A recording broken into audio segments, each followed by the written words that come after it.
So guys, mo na ni siya after sa 24 hours nga ulan sa snow.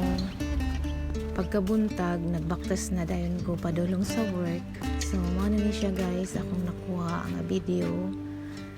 So tag-as na gid kayo, baga na kayo ang snow.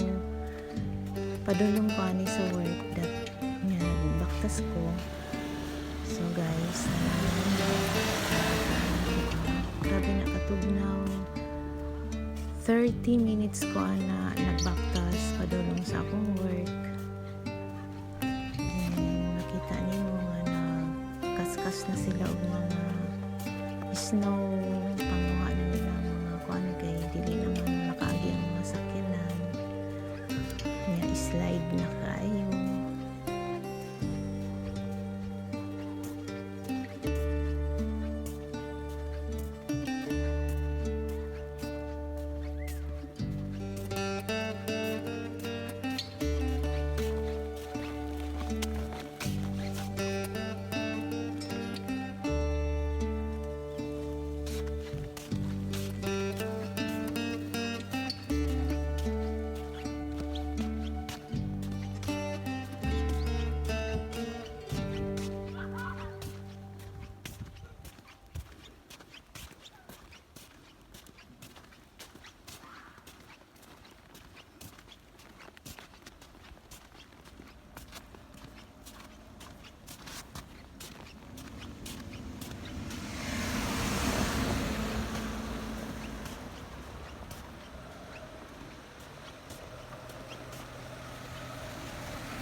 Hinuktok na yung vlog ko.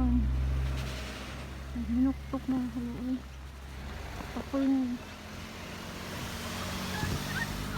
Apoy na siya. Pumala.